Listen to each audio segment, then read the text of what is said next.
देखिए 2 तो फ़िरार हैं, 3 की गिरफ्तारी हुई है। गौरव राज हैं, सपना कुमारी हैं, निखिल कुमार हैं। गौरव राज, सपना पति-पत्नी हैं और निखिल भी संबंधित हैं इनके। तो इनके द्वारा लोगों के साथ ठगी तो की जा रही थी। राज्य के सभी लगभग लगभग सभी राज्यों के लोगों के साथ ठगी की इनके द्वारा की जा रही थी। 400 लगभग मामले भी हैं और हर तरह के अपराध जो साइबर होते हैं उनका। नमस्कार, आप देख रहे हैं न्यूज फॉर नेशन। मैं रंजीत कुमार। इस वक्त साइबर डीएसपी नितेश चंद्र धारिया जी हैं। सर, जिस प्रकार से एक व्यक्ति पर 400 मामला का आपराधिक मुकदमा साइबर में लूट और ठगी का आरोप लगाया जाता है, आप उसे गिरफ्तार किए हैं। 400 सर, एक ये इतिहास में नहीं, पूरा बिहार में एक ऐसा व्यक्ति है जिस पर 400 साइबर पुलिस अभी तक क्या कर रही थी? देखिए इसमें मामले हैं अन्य राज्यों के हैं, जो भारत के कई राज्यों हैं वहाँ पे कंप्लेन ज़्यादातर दर्ज हुए हैं।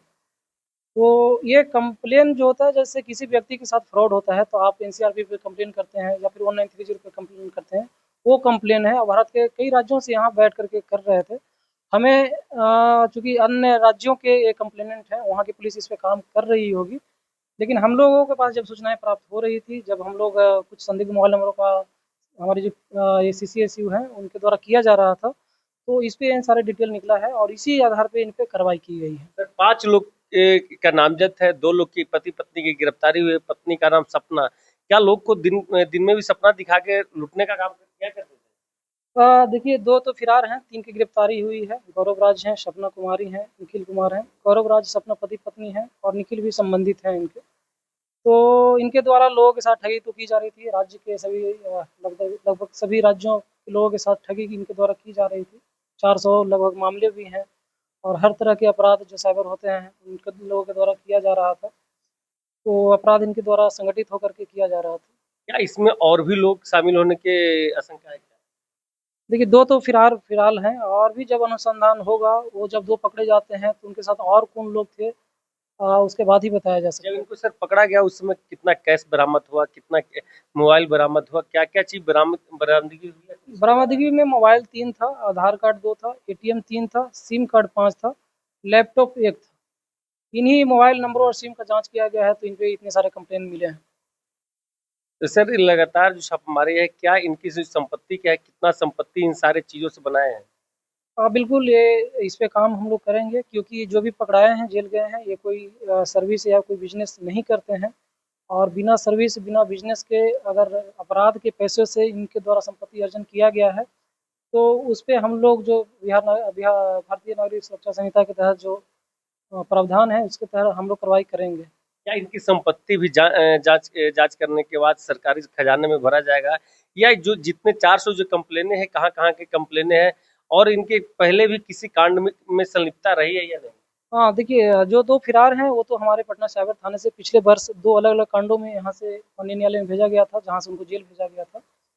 बाकी जो 3 आज गिरफ्तार हुए हैं, उनका आपराधिक इतिहास अभी हम लोग प्राप्त करेंगे, जहाँ से जुड़े हुए हैं उन थानों से। तो 3 का अभी नहीं है, 2 जो फ़िरार हैं, उनका हमारे थाने से ही आपराधिक इतिहास है। सर, गौरव कुमार और उनकी पत्नी सपना कुमारी, क्या पूछताछ के क्रम में क्या क्या कुछ चीज बताया गया है? देखिए जिसमें जो हम लोगों को डिटेल प्राप्त हुआ है, 3 लोग जो 2 और भागे हुए हैं, सभी मिल कर के ही एक कॉल के माध्यम से या एपी के लिंक के माध्यम से या फिर लोन दिलाने के माध्यम से सोशल मीडिया पे एडवर्टाइज़ करते थे। इस तरह से इन लोग अपराध करते थे और निश्चित रूप से इतना कंप्लेन है तो एक बड़ा संगठित होकर के इन लोग अपराध कर रहे थे। सर, पटना के जो लोग रह रहे हैं उनके लिए साइबर क्राइम से कैसे बचे, उनके लिए क्या संदेश है, क्या होंगे? देखिए साइबर क्राइम तो एक मतलब इसका बोलिए सीमा नहीं है, पूरा भारत के लोगों हैं, उनको इसमें थोड़ा-सा अवेयर होने की आवश्यकता है, थोड़ा ध्यान रखने की आवश्यकता है कि अगर कोई संदेही कॉल हो, लिंक हो, एपीके फाइल हो, अपना पर्सनल डिटेल किसी को शेयर नहीं करें। जब आप कोई अननोन कॉल आता है या जैसे डिजिटल अरेस्टिंग में आपको वीडियो कॉल के माध्यम से आपको अरेस्ट करने का प्रयास किया जाता है, वो अवेयरनेस की कमी से, जानकारी के अभाव में लोग हो जाते थे शिकार। लेकिन अभी धीरे-धीरे लोग अवेयर हो रहे हैं कि किसी को अपना निजी डिटेल नहीं देना है। कोई अगर डिजिटल अरेस्ट करने का प्रयास कर रहा है तो वो एक अपराध है, लोग जानते हैं इन चीज़ों को।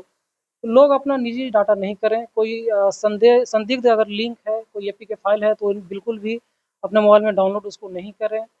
और अगर साइबर अपराध हो जाता है किसी लोगों के द्वारा तो आप एनसीआर की कंप्लेन कर सकते हैं। 1930 पे पूरा भारत के लिए टोल फ्री नंबर है, उस पे आप कॉल करके आप शिकायत दर्ज करा सकते हैं या फिर cybercrime.gov.in पे आप स्वयं से भी कंप्लेन दर्ज कर सकते हैं। बहुत बहुत शुक्रिया। या साफ तौर से इन्होंने कहा, जो साइबर डीएसपी है नितेश चंद्र धारिया जी, इनका साफ तौर से कहना है कि लोग अपने में अवेयरनेस बनाए और किसी भी पीडीएफ फाइल को नहीं डाउनलोड किया, मगर 400 केस एक व्यक्ति का और पति पत्नी गौरव और सपना मिलकर लोगों को दिन में सपना दिखाने का काम करती थी, बड़ा बनाने का काम करती थी, उन पर पटना पुलिस के द्वारा नकेल कसा गया। आप देख रहे थे न्यूज़ 4 नेशन, तब तक नमस्कार।